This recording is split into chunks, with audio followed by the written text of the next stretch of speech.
Fran Tarkenton. Dick, you know, we talked about the heavy rain earlier today, but it's amazing. Not only is this field in good shape, Fran Tarkenton, it's as best as could be as anything we've ever seen. Finest playing surface in all of football. It's a player's field. I think it's a tribute to the field to note that no matter how hard it rained today, they never did cover it, and it's still ready to go. Dick? It's been a very special Super Bowl Sports World edition from Miami, Florida, and we have a lot more for you. The Steelers and the Cowboys later, and a great pregame show on Super Sunday coming up next.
NBC Sports presents Super Bowl XIII, Super Sunday, a special edition of NFL 78. Brought to you by Oldsmobile. Discover that great Olds feeling in a test drive today. By Dean Winter Reynolds, one investment firm you'll be glad to hear from. By B.F. Goodrich, we're the other guys, the leader in high-performance radials. And by Ryder Truck Rental, the best truck money can rent.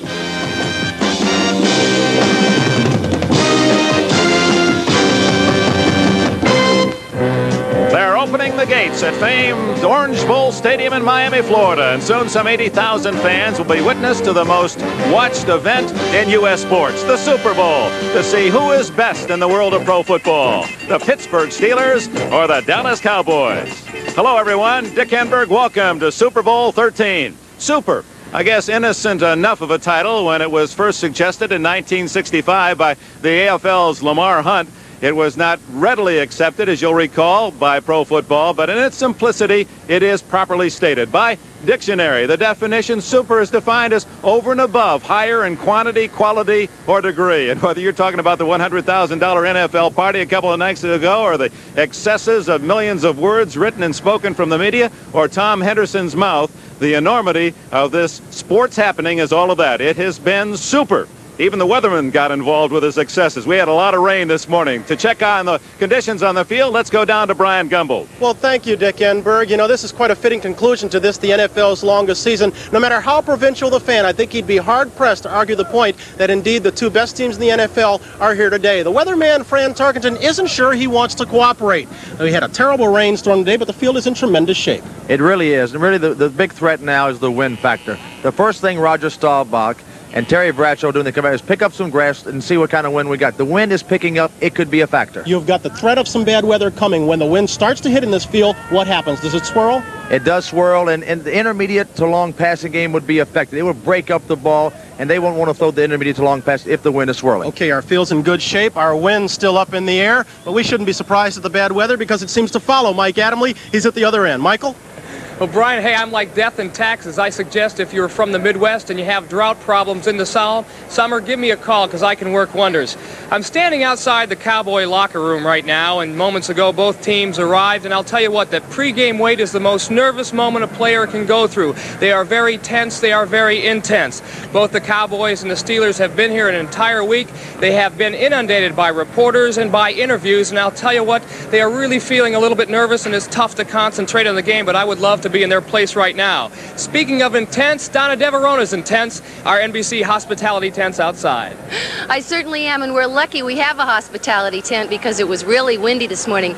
It's a familiar sight at most of our major sports events. It's a place where our guests come to relax before the big game. And you can say in this Super Bowl, it's the way we got the party to the stadium.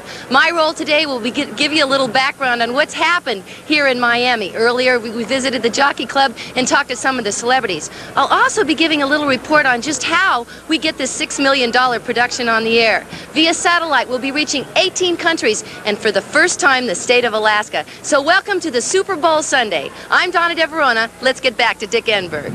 Thank you, Don. And with me, a friend of long standing, and for 15 years as an all-pro tackle with the Los Angeles Rams, he dreamed of a Super Bowl. After 15, you finally made it. It's nice to be here. What an exciting event. And I now know some of the feeling that I would have liked to have had as a player. For those who have played for a long time and never made it, it's like climbing Mount Everest and getting up about 200 feet from the top and then not being able to go up and stand and say, I was here, I felt it, I can carry the ring away, I know what it was like. But I'm excited to be a part of it as a broadcaster with NBC. We're excited to have you with us, Merlin. And from high atop the Orange Bowl, let us remind you, one of the features on Super Sunday will be flashbacks of the preceding 12 Super Bowls. So let's now go back to Super Bowls 1 and 2. Those were the Green Bay years, as you'll recall. And some of the names, well, let's start with Bart Starr. On January 15th, 1967, Vince Lombardi accepted the Super Bowl trophy. Lombardi's Packer roster read like a Hall of Fame who's who, and the Chiefs were given little chance of stopping the likes of Jim Taylor, number 31, and the rest of the Packer stars. But shining more brightly than any star in the Green Bay galaxy was an almost forgotten wide receiver named Max McGee, who caught 7 passes for 138 yards and 2 touchdowns.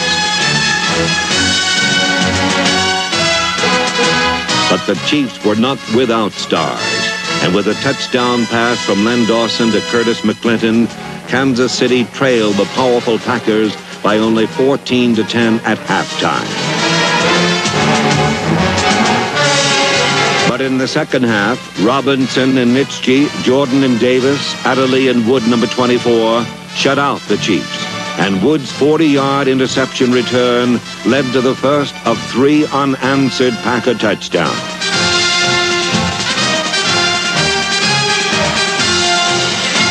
Wood's return broke Hank Stram's Chiefs and set up the first of 2 Elijah Pitts touchdowns as the NFL beat the AFL in round 1 of the Super Series and brought Vince Lombardi the Super Bowl trophy. A trophy later to be named in his honor. The year was 1968, the date January 14th, as Vince Lombardi coached the Packers for the last time in Super Bowl II versus the Oakland Raiders.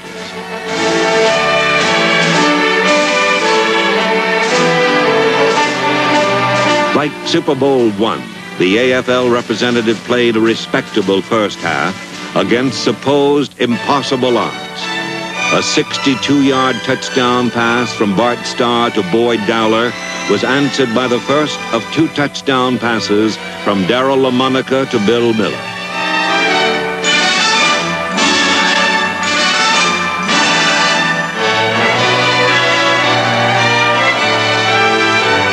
At halftime, the only thing separating the 2 teams were 3 Don Chandler field goals that gave Green Bay a 16-7 lead.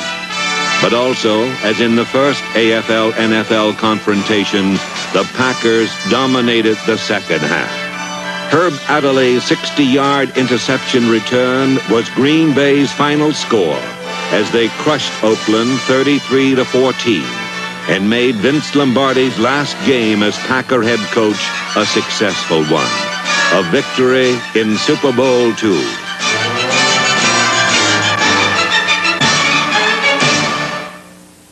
It's all over. We'll feel a letdown. This Olympic moment is brought to you by the Bell system. When it comes to solving business communications problems, the system is the solution.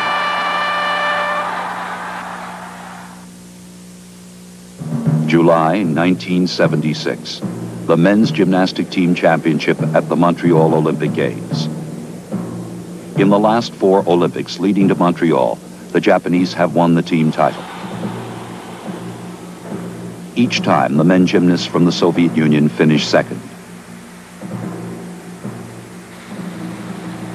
Now here in Montreal, the situation is the same. The battle for the team title is again between Japan and the Soviet Union. During the floor exercises, a severe blow hits the Japanese team. One of its star performers, Shun Fujimoto, severely injures his leg. His best event is the rings competition. If he is unable to continue in the competition, valuable points necessary for a Japanese team victory will be lost. I asked the doctor to administer a painkiller, but I was told it was against the rules. I would have to perform on the rings with my broken knee. I knew that when I descended from the rings, it would be the most painful moment. I also knew that if my posture was not good when I landed, we would lose valuable points. There was only one thing to do. I must try to forget the pain.